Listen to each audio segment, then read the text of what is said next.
Hello, my friends. Hello, my friends. Welcome back to my channel. My name is Bjorn, and I am at home in my village in Nevis. I'm in the Federation of St. Kitts and Nevis. That's where I'm from. But right now I'm on the island of Nevis. Now, St. Kitts and Nevis is two islands, one country. Nevis is an island and St. Kitts is an island. I reside on the island of Nevis. So I'm just here in my village right now. I just finished working out not too long ago, so I just thought that I would bring to you this video, man, historic video. A few weeks ago, my friends, some bones, some remains were found, human remains were found on Pinny's estate on the island of Nevis, close to the beach, on the beach area. And that was historic because they had to get archaeologists to confirm the age of the bones. Now, just the other day, ZIZ did a story.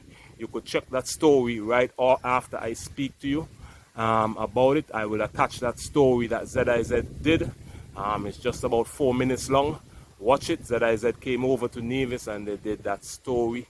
And a Kenyan archaeologist, Professor George Abungu, took about 2 hours, he said, to excavate the bones from Pinny's Beach.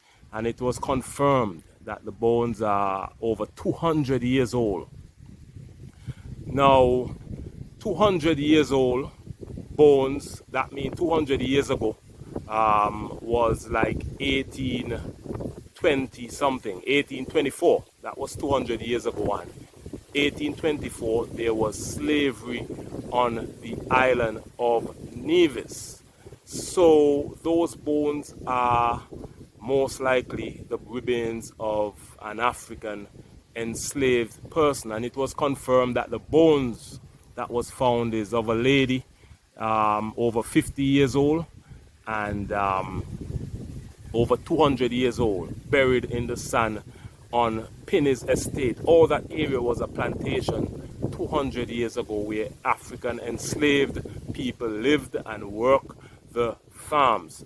Now let me just read an article that I found here from the 17th century until slavery was abolished in 1834. Yes, slavery was abolished in 1834. More than 900 enslaved African people are now known to have lived on Montravers estate and its constituent parts. Montravers estate is an estate on Pinny's Beach, the same beach where the remains were found. This article is saying successive members of the Pinny family owned the plantation. Those are among them John Pretor Pinny, who settled in Bristol, England in 1784. Now this other article is saying Montravers, which is an estate on Pinny's Beach. It was a slave estate 200 years ago.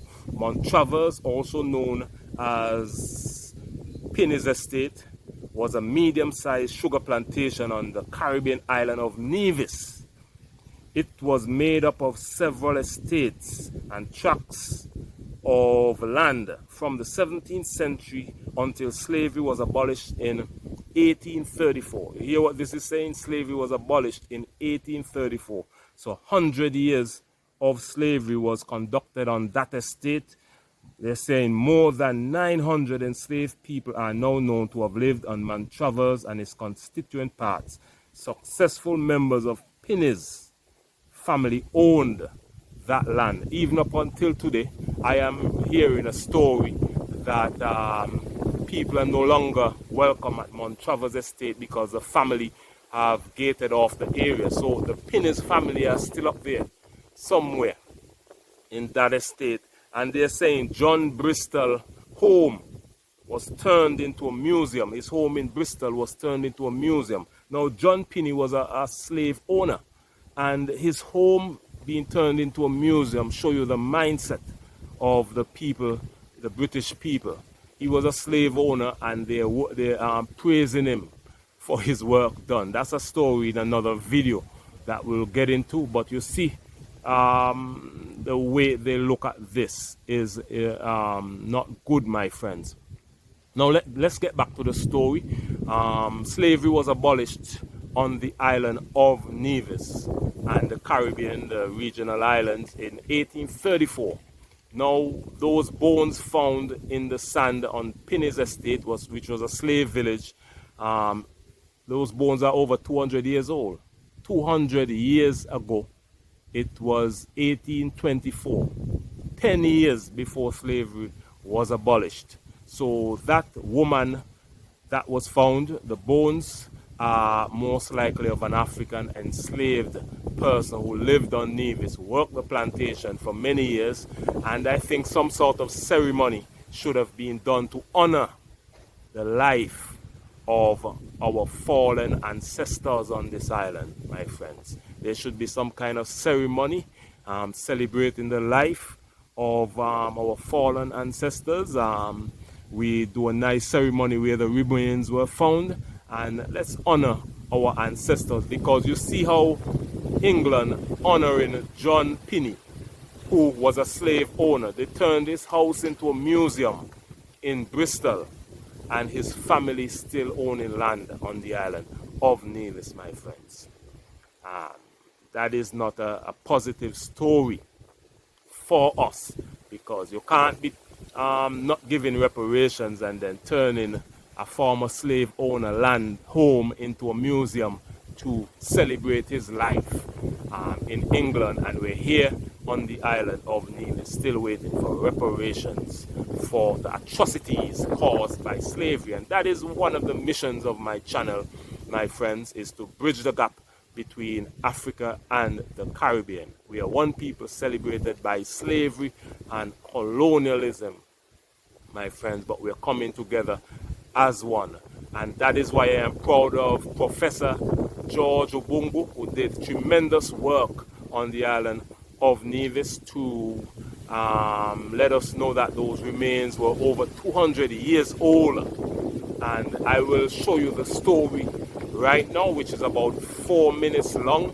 Watch the story, and thanks for watching my video. Make sure to subscribe right now. Subscribe to the channel, like it, share it with all your friends and family, and I'll see you again in the next video. By the way, the weather in Nevis right now, it's warm and cool at the same time. I'm getting a nice breeze and pleasant, very pleasant weather. Make sure to visit St. Kitts and Nevis if you're watching from outside. We're located in the Eastern Caribbean, my friends. Watch all my videos. I was just in Africa for 4 months.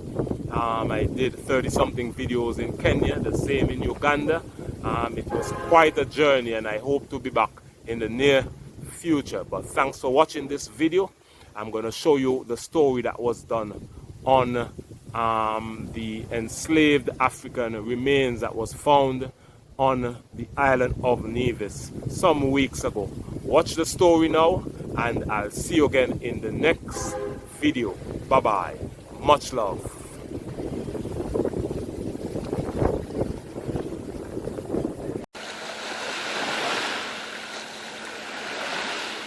A 200-year-old story unearthed in 2024 at Pinney's Beach, Nevis. Come with us, let her tell you her tale. It isn't every day one comes across human bones along the beach, let alone a beach in the tropical soothing waters of the Caribbean. But an August day in Nevis along Pinney's Beach revealed an exciting find. Teresia Herbert, director of the Nevis Historical and Conservation Society, welcomed us to the Nevis Archaeology and Research Center in Bath Plains and shared details that led to the find. So it just so happened that we had maybe 50, 60 archaeologists on island. Tropical Storm Ernesto actually delayed the conference by a day, But Ernesto also was the reason that the skeletal remains were unearthed, right, due to the erosion. So Ernesto just happened to be the gift that kept on giving for us this year. At the conclusion of the conference, most of the archaeologists were going back, but luckily Professor George Abungu was going to be here for a couple more days to spend time with his family and on vacation, but he graciously agreed to come and view the body, and once he did, he agreed to excavate. The body, they took them 2 hot and sweaty days, but they were able to excavate the body, and so now we have the remains being held safely at the Archaeology Center, and then we're just trying to determine the way forward in terms of further testing so that we could sort of get a better picture of...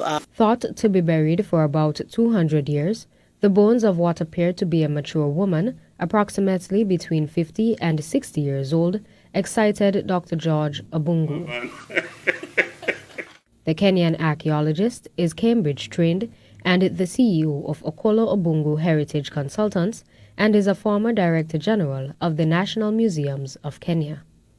With familial ties to Nevis and having just attended the 30th International Association for Caribbean Archaeology's biannual Congress, Dr. Abungu happened to be in the right place at the right time and decided to undertake her excavation.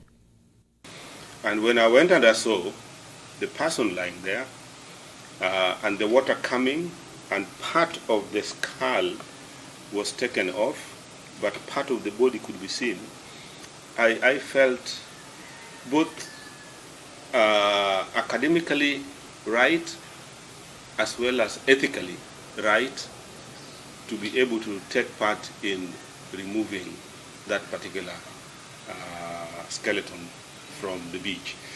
And what we did was basically to have an intensive, what you call rescue archaeology. Rescue archaeology is one whereby you are basically doing rescue and you do it very fast, but you do it scientifically and within a very short time. So in 2 days' time, we were able to excavate the skeleton that now we have here. He shared details of the condition of the find. A lot of the bodies, particularly this upper body and the stomach, are still concreted in the sand.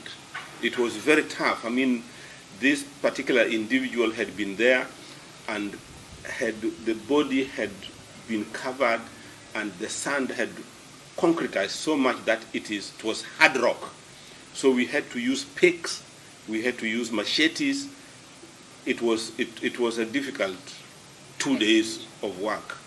At some stage, I was wondering whether I'd made the right decision to accept, but but I have no regrets. The NHCS is hopeful that research can be undertaken by international agencies to reconstruct the life that was lived, one that could possibly tie into plantations of Pinis and Montravers. Hear more of what Dr. Abungu had to share during our weekend newscast. Mervan Thompson, ZIZ News, Pinis Beach, Nevis.